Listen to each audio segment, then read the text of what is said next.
It is Wednesday, March 8th, 2023. It's about 5 p.m. and we're opening the fence here. Weather's about 60 degrees. It's pretty cool. We had a little bit of rain today, but not much since the morning half inch. Here they come. If I'm breathing heavy, it's because I've been exercising. So the dogs were getting in the chicken area and I was trying to herd the chickens, and that was a fool's errand. Oh my goodness, 21, you're so huge. You are such a huge cow, and you have the manure on your bum.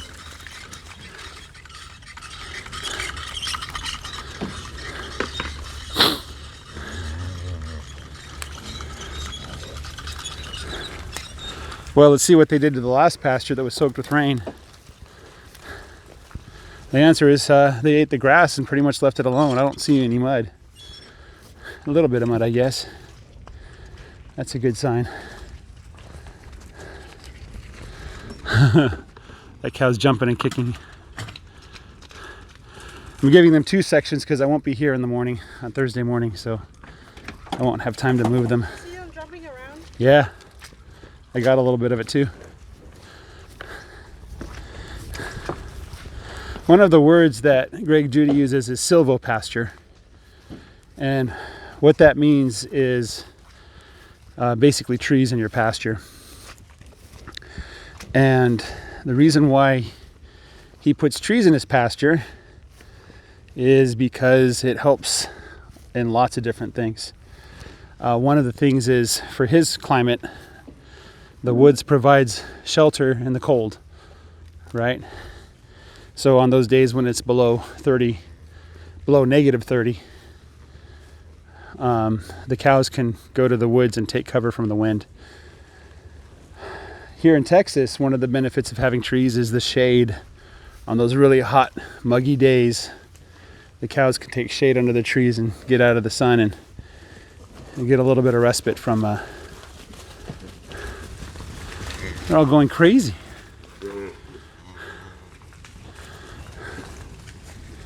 I think they're just happy to see so much grass and so much area. Yeah.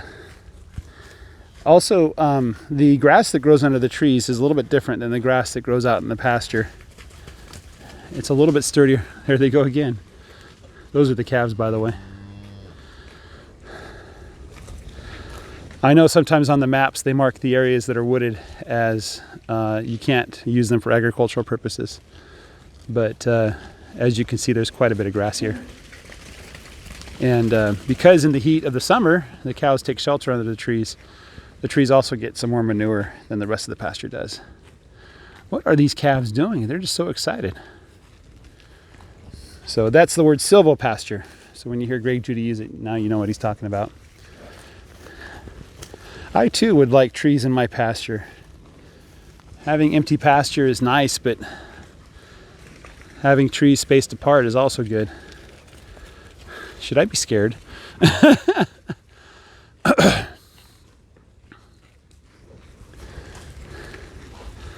Are they playing tag or something, or what's going on here?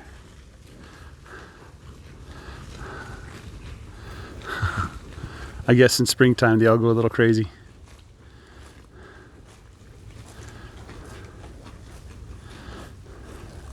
Yeah, there's plenty of grass here. Hopefully enough that it'll last them until tomorrow evening when I move them to a new row, which I haven't set up yet. But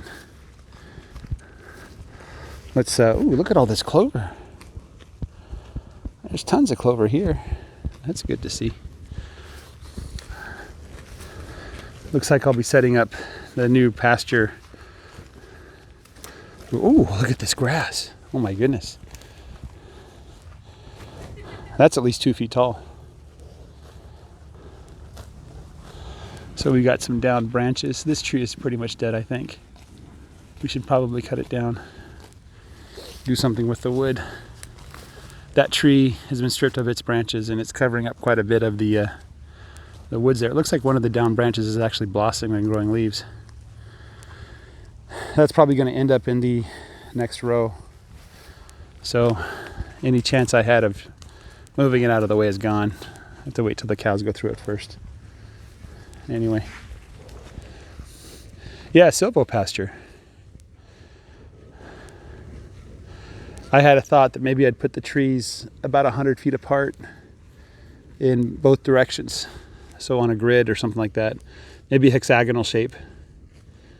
Where they're all, look at the cows rubbing themselves on that tree. That's the other reason the cows like to rub. They get itches. And they can't itch themselves very well. They will damage the bark from itching it so much. And oak trees, which are pretty sensitive to any kind of damage, tend not to do as well with the cows around it. That's number 6, by the way. Look at them go. Let's take a look at these guys. Hey, metal tag. You're looking pretty good. There's Brownie, or is that Blackie? I think 21 has the runs.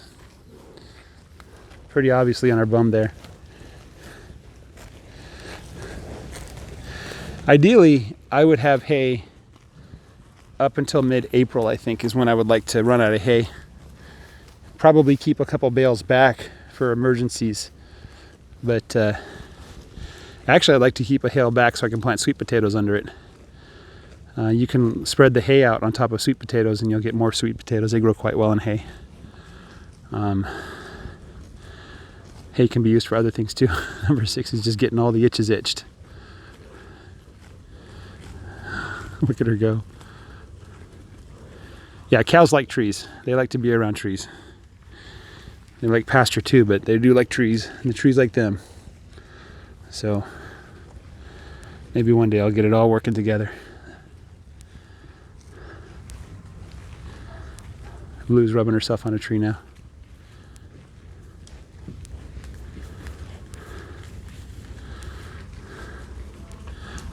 Here's 2 cows rubbing themselves on trees.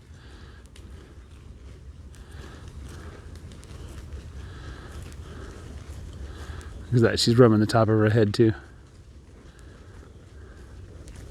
The cows will also eat the leaves off the trees. That's something that I didn't expect, but that's what I've seen them do quite often. So it's kind of nice because the cows will kind of trim the trees so you can walk under them. And they clear the brush. So you can see here there's like no brush, very little brush at all. When I first got this pasture, there was quite a bit of brush, but after 2 or 3 passes with the cows, the brush is gone. The cows just do a number on it. I think the sheep help too a little bit, but I don't have enough sheep to really make a difference. But now it's just grass. Yep. Oh, we have such good grass back here. Some places aren't as good, like this. This is pretty muddy. You can see stuff is growing there. I believe this is the panic liver seed grass. That's almost certainly panic liver seed. That's what saved me last year at the end of summer, was it just started growing.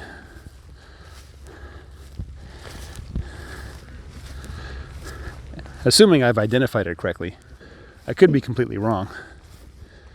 You know, you can kind of see here the difference the cows have made between this and the last row, the next row and this row. Little green mountains.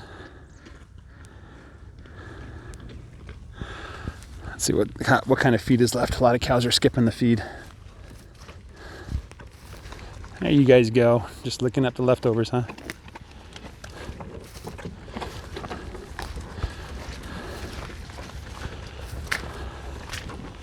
Oh, I got my shipment of parasitic wasps. So I'm supposed to wait until they start to hatch. And you can tell they've hatched because there's tiny little wasps in there. So there's quite a bit of feed here they missed. And then you go through on manure that's like half a week old, 3 days old, which is convenient because I always have piles of manure right next to the cows in the previous row. You spread them on there and then they will hatch, mate, and then lay their eggs inside of the worm larva. So, or the fly larva. So, helps to put a dent in the fly population. And they ship it to you in such a way that you should always have some wasps hatching at any given moment. The problem with the parasitic wasps is they don't have a very wide range. Like they can only go, I think, like 100 yards. So hopefully they spread out over time, but the flies themselves have a life cycle too, where they tend to only hatch in fresh manure. And so hopefully the next time I come through, the parasitic wasps are there to stop the fly growth from taking off. You know, it's a natural way to control it. So yeah, these cows are happy now, but they probably won't be happy when I come tomorrow afternoon. Because by that time they'll have run out of feed and they'll probably be pretty hungry. Ready for another move. All right, guys, thanks. Have a great day. Take care. Bye-bye.